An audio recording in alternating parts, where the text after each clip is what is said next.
औज़ुबिल्लाहिस्समीउल-अलीम मिनश्शैतानिर्रजीम बिस्मिल्लाहिर्रहमानिर्रहीम। साहिब, पाकिस्तान में एक दुनिया का अजूबा है पाकिस्तानी क्रिमिनल जस्टिस सिस्टम के अंदर कि पुलिस अगर ना चाहती हो तो गंभीर तरीन कोई तनाज़ा हो जाए, बड़ा एक हीनियस क्राइम हो जाए, FIR तक दर्ज नहीं होता। लेकिन अगर पुलिस मेहरबान हो जाए तो तफ्तीश के दौरान भी ज़रूरत के मुताबिक मदई मुस्तगीस जो भी है मुकदमे का, उसका सप्लीमेंट्री स्टेटमेंट लिख के उसका बयान लिखती है। सप्लीमेंट्री स्टेटमेंट को उसका नाम देते हैं उसको, और सप्लीमेंट्री स्टेटमेंट बाद में लिख के उसको मुकदमे का असल मरकज ठहराने की कोशिश करते हैं। हत्ता कि उस क्रिमिनल केस का ताना बाना सारा उस सप्लीमेंट्री स्टेटमेंट के गिर्द घुमाना शुरू कर देते हैं, और इस तरीक़ेकार से ताने बाने बुनती है पुलिस कि वो सप्लीमेंट्री स्टेटमेंट जो है वो FIR के लेवल पे उसको लेके जाने की कोशिश करती है, सारे लकूना से फिल करने की कोशिश करती है। अब एक बड़ी हैरत अंगेज बात आपको भी पता है कि सप्लीमेंट्री स्टेटमेंट के मुतालिक पाकिस्तानी एडमिनिस्ट्रेशन जस्टिस सिस्टम पता कि कोड ऑफ क्रिमिनल प्रोसीजर जो है 1898 उसके अंदर कोई शिक मौजूद नहीं है। ये स्टेटमेंट 161 की स्टेटमेंट को ही सप्लीमेंट्री स्टेटमेंट के तौर पे ले आते हैं। अब बात तो ये है, पुलिस बादशाह होती है इन्वेस्टिगेशन की, और ख़ास तौर पे पुलिस आर्डर 2002 के बाद तो इन्वेस्टिगेशन वैसे ही अलहदा से कर दी गई है। और सप्लीमेंट्री स्टेटमेंट के लिखने का जो असल मामला है वो तो यही है कि सप्लीमेंट्री स्टेटमेंट लिख के कोई मुस्बत नतीजा जो है अगर निकल सकता है तो देख लिया जाए। लेकिन हमारे यहाँ पाकिस्तान में आपको पता है कि मोस्टली नेगेटिव पर्पसेस के लिए सप्लीमेंट्री स्टेटमेंट को इस्तेमाल किया जाता है, और जड़ा जड़ा बेगुनाह बेचारा नहीं भी फंस रहा होता उसको फंसाने के लिए सप्लीमेंट्री स्टेटमेंट का जो सहारा लिया जाता है, उस बेगुनाह के खिलाफ घेरा तंग किया जाता है, फिर उस बेचारे की शामत हम देखते ही हैं। और हमारे यहाँ पुलिस का बस चले ना तो सप्लीमेंट्री स्टेटमेंट को FIR से ज्यादा मुकद्दस सहीफा, हमारे यहाँ मुकद्दस सहीफा सब बना लिया है ना जी। हालांकि FIR जो है या कंट्रोडिक्शन के लिए या कोलैबोरेशन के लिए आना है, लेकिन उसको सप्लीमेंट्री स्टेटमेंट के गिरती सारी तफ्तीश के ताने बाने बुनने की कोशिश की जाती है।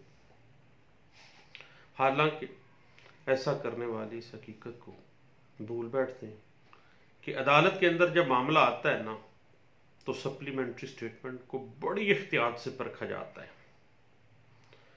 लेकिन जब तक ये मरहला आता है ना तब तक वो मासूम बंदा जेल की सलाखों के पीछे जलीलो ख्वार हो चुका होता है। काफी हद तक ना करदा गुनाह की सजा वो बेचारा भुगत चुका होता है।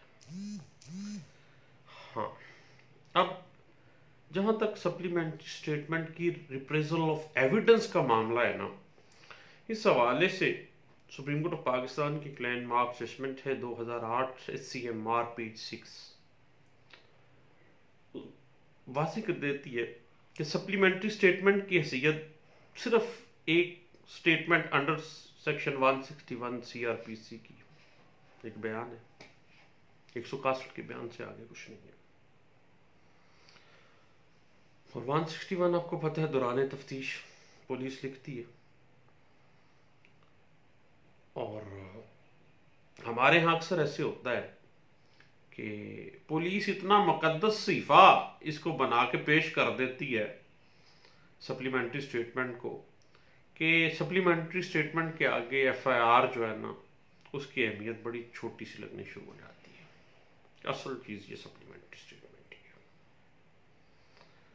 हालांकि जो बुनियाद है वो तो FIR है, जिसके गिर्द ही क्रिमिनल जस्टिस सिस्टम का पूरा ढांचा घूमना है, पूरी इन्वेस्टिगेशन उसी के गिर्द जाननी है।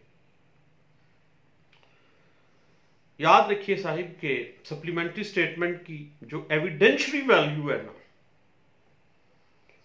वो कोर्ट ऑफ लॉ की नज़र में उस वक्त तक कोई नहीं है जब तक ये बयान जिस शख्स ने कलम बंद करवाया है ना, वो गवाह अपने इस बयान को अदालत के सामने साबित नहीं करता। पाकिस्तान की हायर कोर्ट्स ने हमेशा ही सप्लीमेंट्री स्टेटमेंट के हवाले से रिप्रेजल ऑफ एविडेंस को बड़ा ही माइन्यूटली परखने के लिए अदलिया को हमेशा से, और बात इस तरह से है कि अब बयान तो 161 का ही है, ना तो FIR के बराबर है और ना ही FIR का कोई मजीद हिस्सा है। इस हवाले से आपको पता है 2018 MLD पेज 136 जो है वो हमें कुछ गाइडलाइंस दे देती है। अब सप्लीमेंट्री स्टेटमेंट का जहां तक 161 के साथ कनेक्शन है, उस हवाले से आपको पता है कि 161 जो है मजमूआ ज़ाब्ते फौजदारी के तहत इन्वेस्टिगेशन का एक अहम स्टेज है, लेकिन उसको FIR की इक्विवेलेंसी नहीं है और ना ही FIR में कुछ एडिशन के तौर पे सप्लीमेंट्री स्टेटमेंट को कभी कानून इस चीज़ को मानता है। इस हवाले से 2018 PCRLG पेज 1 जो है ये हमें कुछ गाइडलाइन से देती है। और आपको पता है कि सप्लीमेंट्री स्टेटमेंट जब भी कभी देखा जाए कि इसमें कुछ एडिशन किया गया है, कुछ डिलीशन किया गया है, कुछ वाकयात को तोड़ा मोड़ा गया है, तो फिर कानून इसको बहुत ही मान्यूटली लेगा, इस पर एतमाद नहीं किया जा सकता।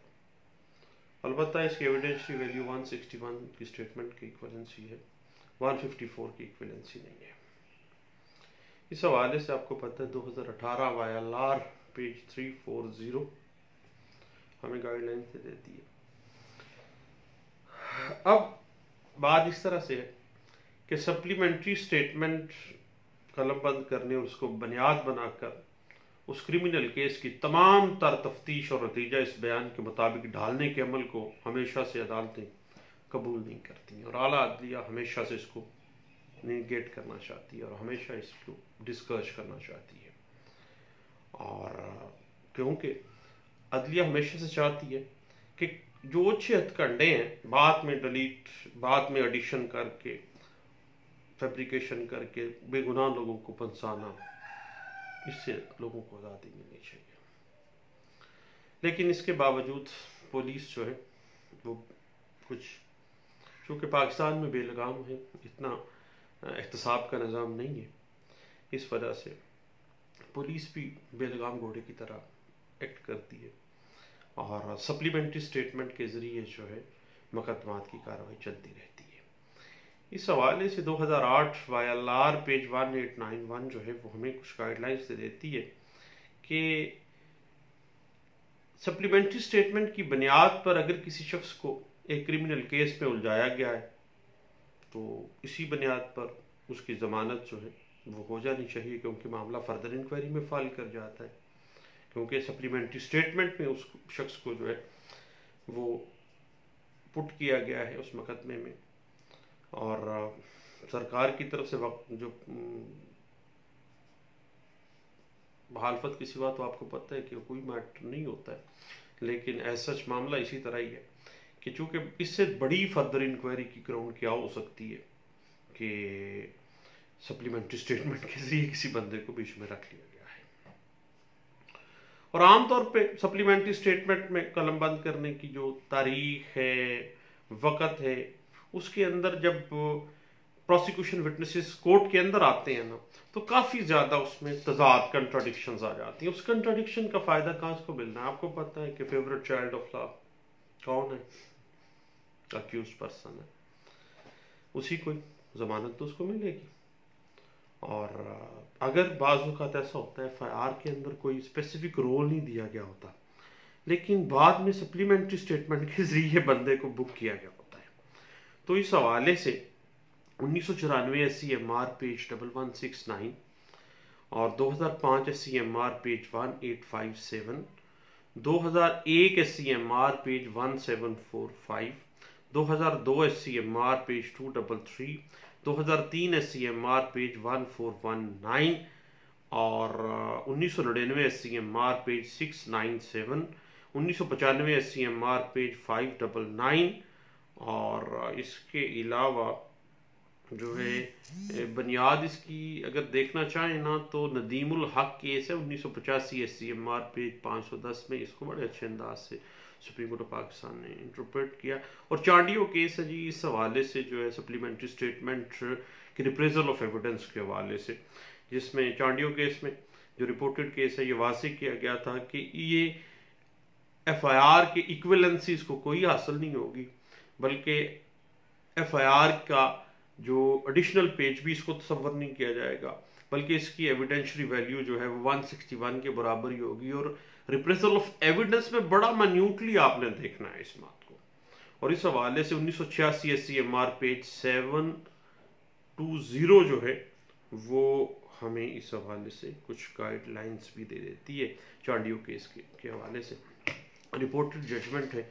तो ले दोस्तों, आज बैठे थे कुछ दोस्तों के दरमियान, तो सप्लीमेंट्री स्टेटमेंट पे ही एक मर्डर केस डिस्कशन जारी थी। अब मामला तो थोड़ा सा मजाकिया खेज बन जाता है सप्लीमेंट्री स्टेटमेंट में हमारे पाकिस्तान में, तो चूँकि ये मामला हम कोर्ट्स में आए रोज़ देखते हैं कि बेगुनाह लोगों को फंसाने का एक टूल है सप्लीमेंट्री स्टेटमेंट, उससे ज़्यादा कुछ भी नहीं है। अदरवाइज जो है वो कानून भी इस पर कोई ऐसा चीज़ तरह से इसकी कोलैबोरेशन होनी है बाकायदा तौर पर, दैन फिर किसी स्टेज पे उसकी कोई एविडेंशरी वैल्यू किसी कोई जो है सैंक्टिटी हासिल कर सकती है, अदरवाइज कोई इसकी सैंक्टिटी नहीं दी जाती है। ले दोस्तों, दुआओं में याद रखिएगा, दोबारा इंशाल्लाह मुलाकात होती रहेगी और फिर मिलते हैं। थैंक यू, अल्लाह हाफिज़।